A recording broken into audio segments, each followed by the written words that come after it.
Bill O'Reilly's success in broadcasting and publishing is unmatched. You probably know about his history as a broadcaster. Did you know he's had 15 number one ranked nonfiction books? His latest is called The United States of Trump, How the President Really Sees America. Welcome back to WHO Radio, Bill O'Reilly. Bill, good morning. Thanks for joining me this morning.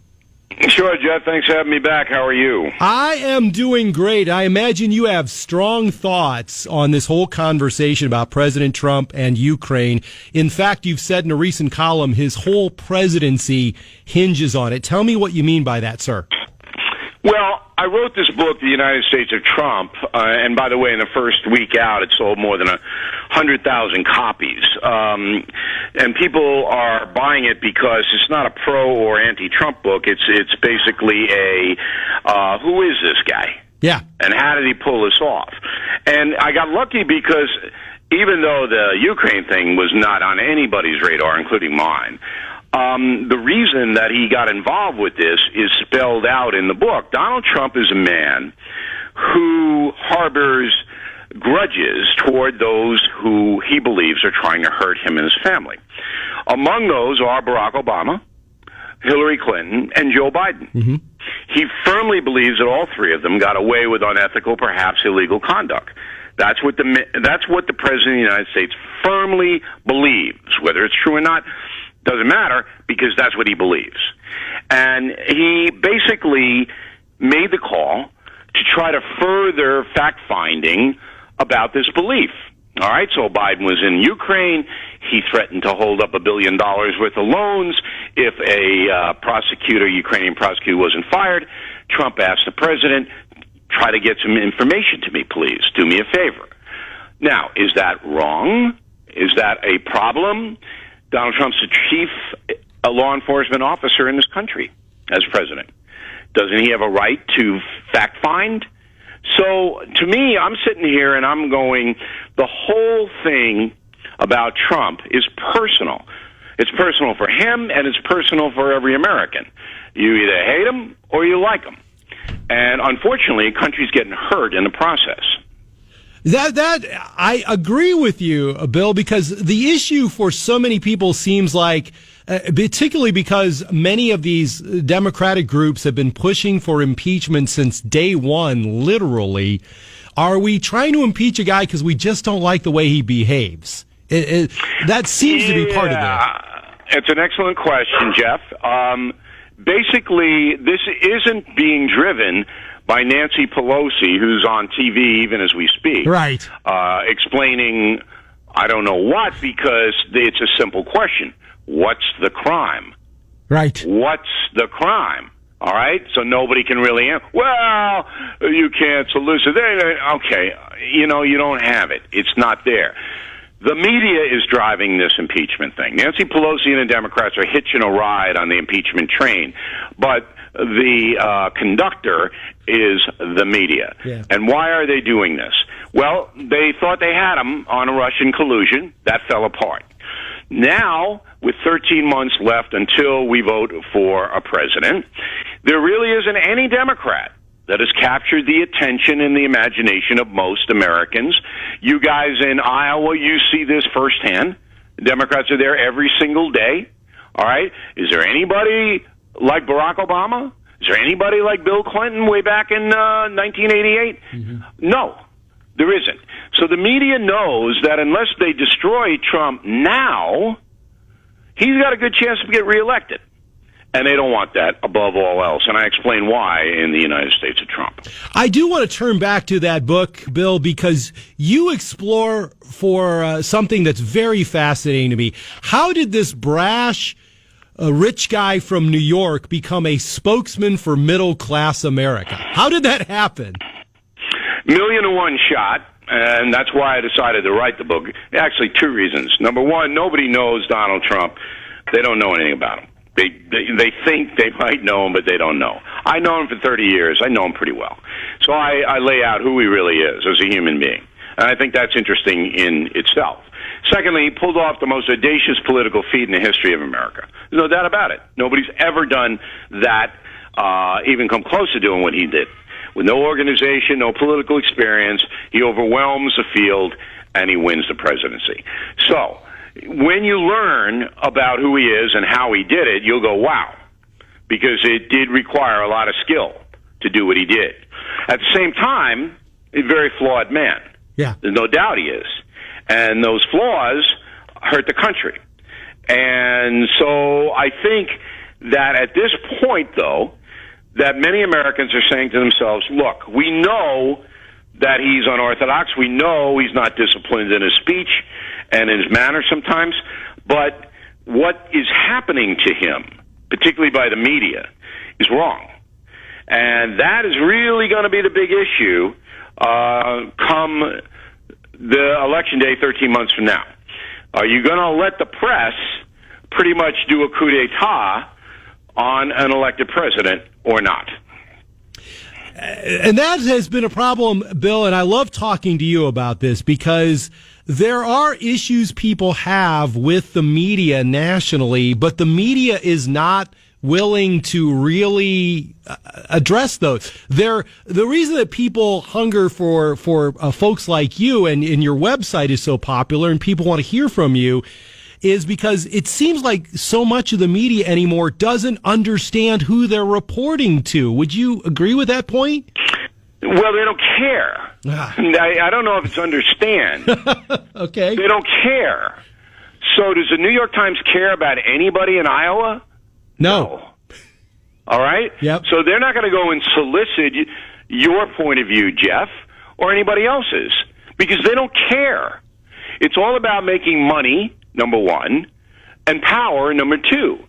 So the shift has been in the media. We used to make money getting as many people as we could to watch our shows or read our newspaper. No longer are we trying to do that. We are speaking to a specific crowd. So MSNBC has no conservative or traditional Americans watching that network. Mm-hmm. Nobody. Fox News has no liberal people watching that network. 95% of Fox News audience is pro-Trump. Mm-hmm. 95%. When I was in a seat there, 60% were conservatives. All right? The other 40 were independent or liberal. That's gone. So there's no conservatives that subscribe to the Washington Post. All right? It's all left-wingers, and they know that. So they give them what they want. But at the same time, when that's your mandate, that you don't care about the broad spectrum of American people or what they are experiencing, you just are serving a very politically oriented audience. So you lose any search for the truth. There's nobody seeking the truth. And that's why BillO'Reilly.com, my own news agency, I run it, is prospering. That's why I've had 15 number one best-selling books, because people, at least, you don't have to agree with me, and that's never been what I wanted. But we present a fact-based analysis of what's happening in the country. And I think that's worthy because it's not happening in many other places. Bill's new book is The United States of Trump, How the President Really Sees America. In that book, Bill, you say the president is fanatical about the 4 pillars of the Trump presidency. What are those? Well, you basically he won because he was able to get people emotionally involved in his campaign. And you saw that at the rallies. Right. So number one is immigration. The president firmly believes that unless you enforce immigration law, and he is willing, by the way, to have a new law, to have new things, but you have to enforce it or you have anarchy. You have a flood of people coming in, and whenever you have that, the dynamic, social dynamic, political dynamic changes. All right, so that's number one. Number two, he basically sees the country as a noble place, of a good place, all right? And that Islamic terrorism, for example, is bad. Mm-hmm. So there's no gray area. We're good, the Islamic terrorists are bad, and he's going to protect us from that. And that's basically, he goes into other areas depending upon what he's presented with, and he gets that simple message across. Black and white, no gray. And that's what people respond to. And you said earlier, Bill, he does have some weaknesses that are hurting the country. What are those weaknesses? His lack of discipline in figuring out how to counter his opposition. So he fights every battle. I mean, who cares what Jake Tapper says on CNN?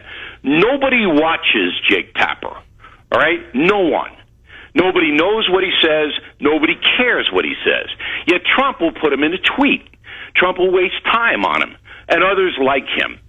Why? That's taken time away from important things. The second thing is his language. He's imprecise in his language, all right? And when you're president, every word is parsed. Every word.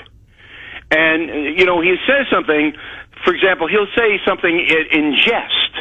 You know, there's a stupid book out from New York Times writers. It says he wanted to put alligators. Did you see this, Jeff? Yeah, I did see this. He wanted to put alligators on the southern border. Now, nobody who knows Donald Trump thinks that was a serious suggestion. Right. All right? But he probably said it in jest. Yeah, let's put some alligators and snakes down there. Okay. But no, New York Times, if it even happened, of course this is all anonymous sources because that's all they do, they wouldn't say it was a joke. No. He wants to put alligators down there. Well, I mean, you know, this is what he doesn't understand. He can't make a jest. Yeah. He can't say anything, exaggerate. Because if he does, it's going to be rammed down his throat. One other point about your book that I really gravitated to, Bill, is you talk about how millions of Americans felt, including Iowans, about Hillary Clinton's deplorables comment. And the reason I'm drawn for that is we spent so much time talking about Russia following the last election that nobody really analyzed why Donald Trump won. And I actually think that deplorables comment was a major factor in getting him elected. What do you think? Two things got him elected. Number one, Hillary Clinton was the worst presidential candidate in modern times. Couldn't connect with anybody. And again, you guys in Iowa saw that firsthand. Okay? I mean, watching her work a diner or a Waffle House is brutal. I mean, a woman has nothing in common with you or anybody else, Jeff. All right, number two, 800,000 African Americans who voted for Barack Obama last time around did not vote at all. 800,000. That was enough to throw 4 swing states to Donald Trump. So, yes, did his deplorable comment hurt her? Yes. But she was so, and it remains, so unlikable. You know, if Joe Biden runs against Donald Trump, that'll be an interesting race. Yeah. Because whether you like Joe Biden or not, he's got a decent personality. Yeah. I mean, he's, you know, affable. But Hillary Clinton, you know, is like, oh, you really want to go out to dinner with her? Yeah. I mean, I know her, and I don't mind her because I'm kind of obnoxious myself. But, I mean, she just doesn't have any connection to the regular folks. Whereas Trump, this gazillionaire, he's able to connect, not so much one-on-one, but the folks respond to his rhetoric. Bill O'Reilly, it's always a joy. The United States of Trump, How the President Really Sees America is the latest book. Bill, we'll talk to you again soon, and don't be a stranger. Thanks a lot.